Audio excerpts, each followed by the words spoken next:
Vacant Bear hanging out with the one and only Goldlink. I don't know if you can hear me, but I can see you. So say something. Oh, There we what's go. up? Hey, yo. Uh, Here in the digital space yet again. No. How's your day going? Let me just ask you that. it's been good. It's been a quick day, very very quick day. Are any of your days really that quick or are you just saying that? Nah, my days lately been on a lot quicker for some reason. Like, well, I would assume that your days would be a lot less quick now. Like with Haram now here, I feel like you're on business time and busy time. Yeah, basically. So, Jimmy Fallon, what was it like? I know you've done it before, but this is the second time or the third? Fourth time. Fourth. I think it's my fourth time. Yeah, it's my fourth time. Does it get old to you now, or is it just refreshing every time? It's cool. It feels more like a job the more you do it, in a good way, not in a bad way. Like something that I get more comfortable every time I'm able I to feel do it. like something like that would make me a little bit more nervous just because like I couldn't see how our audience is reacting. Like when you're in a real concert space, you could kind of see what you need to do more or less of, but in that space, it's different, right? How do you prepare?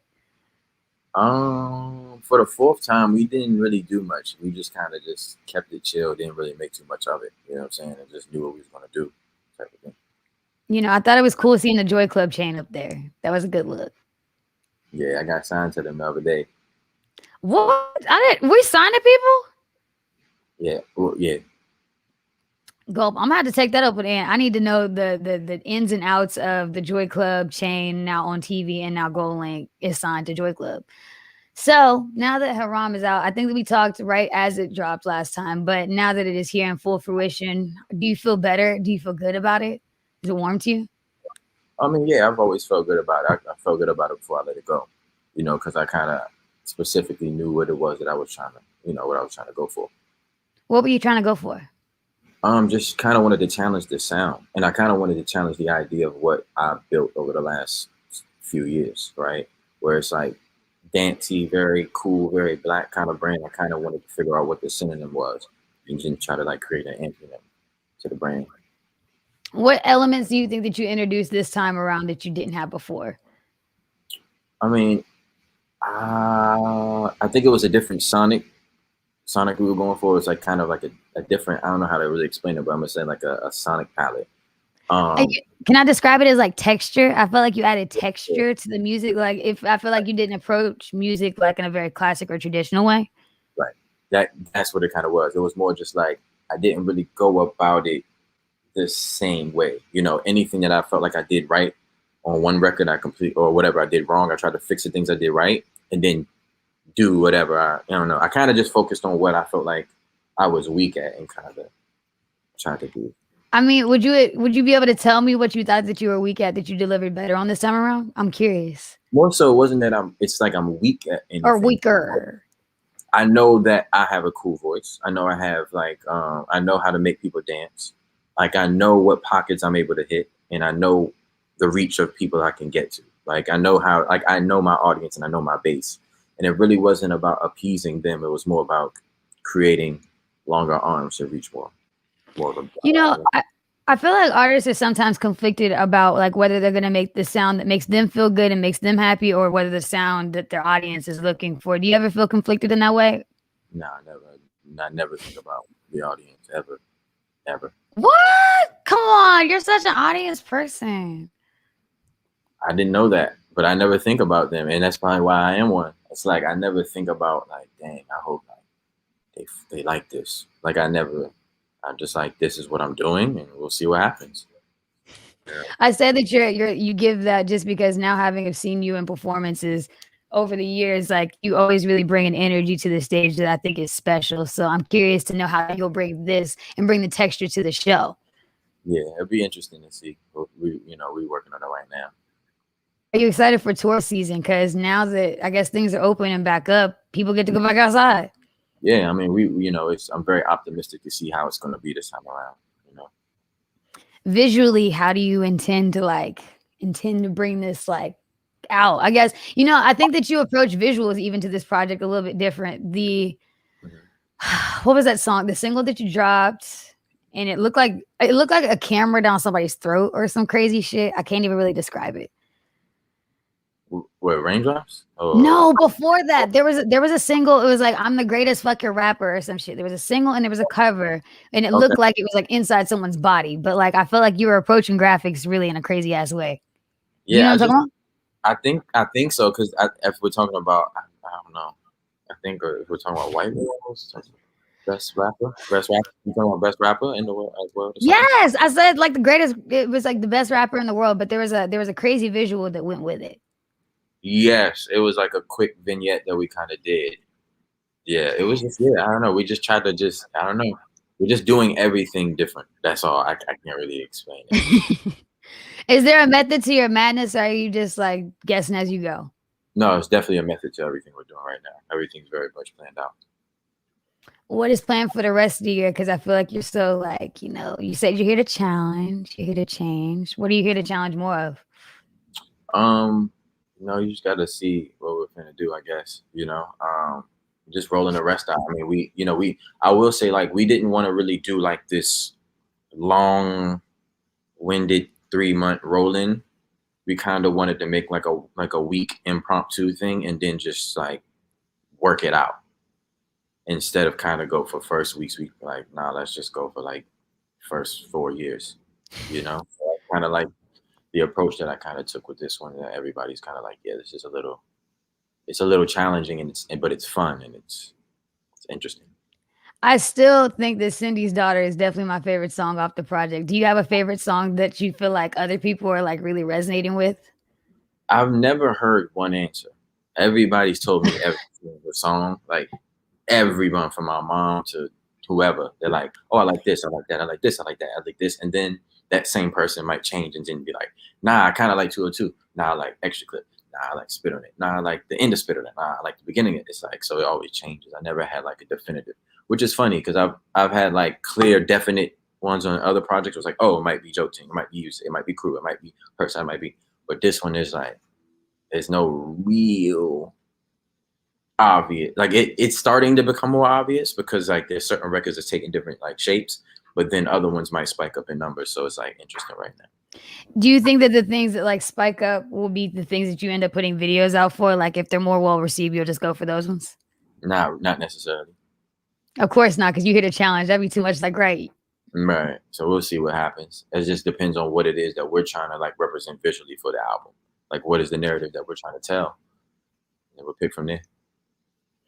Um, Going back to the festival season thing, I've been having a lot more conversation with like people around here about Broccoli Fest and about DMV talent on that stage. We have 30 Black up there. I'm hosting it. We got some other DJs, obviously here. It seems to be kind of a lacking space, no DMV faces. What do you think the reason is behind that? Do you have any theories?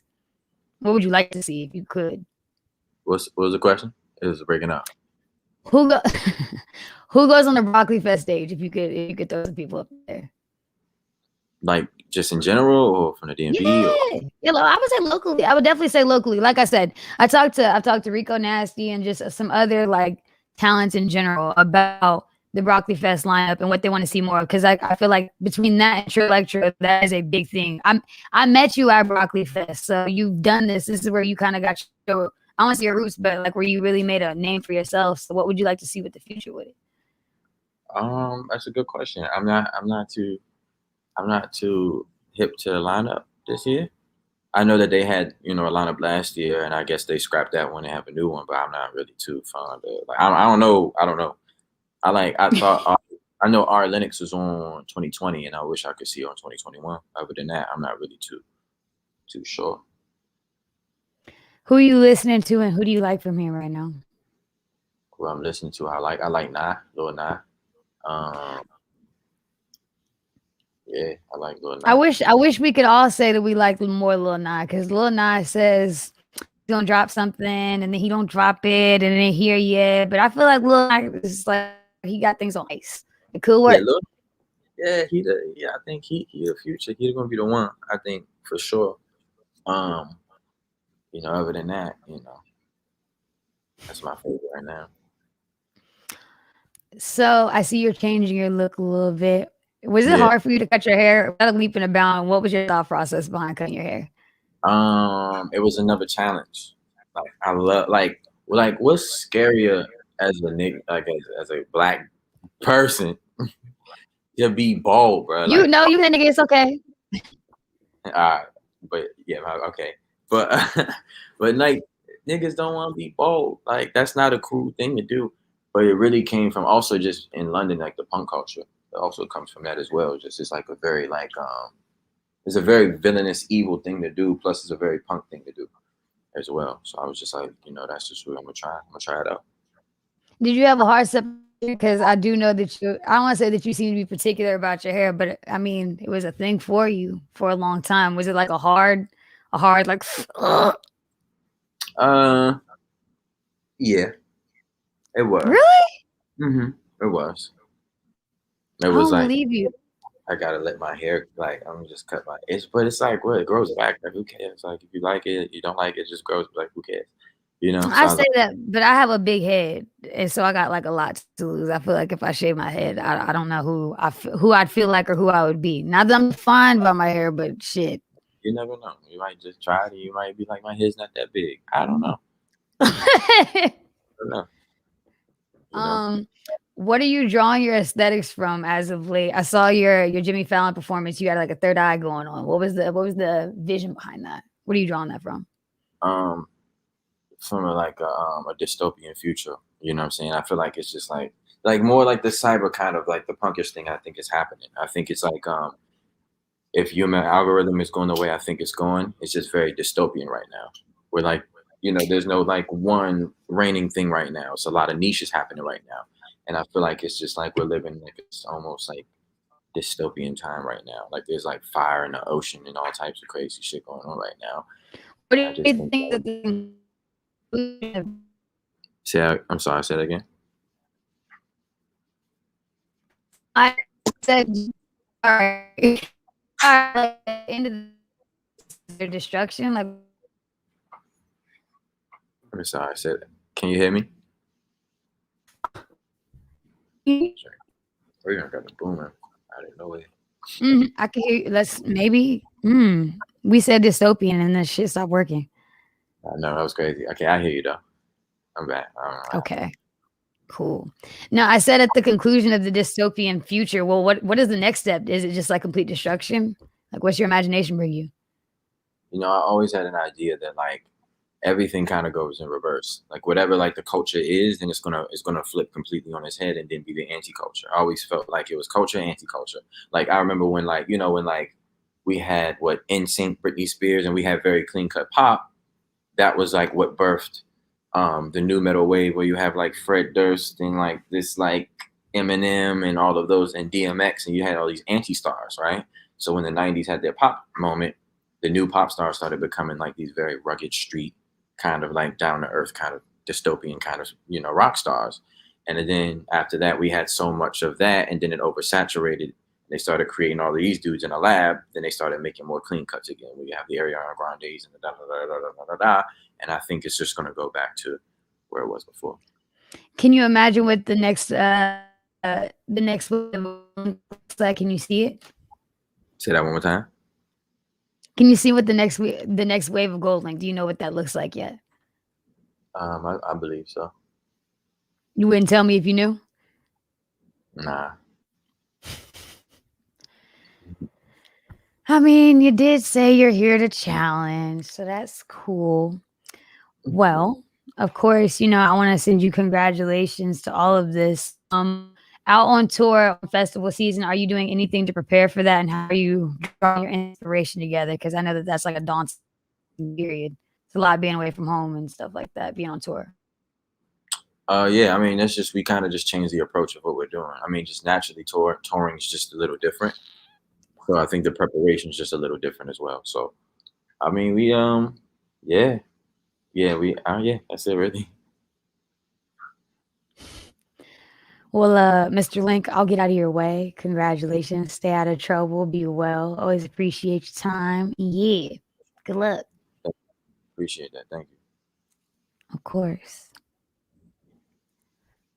Um,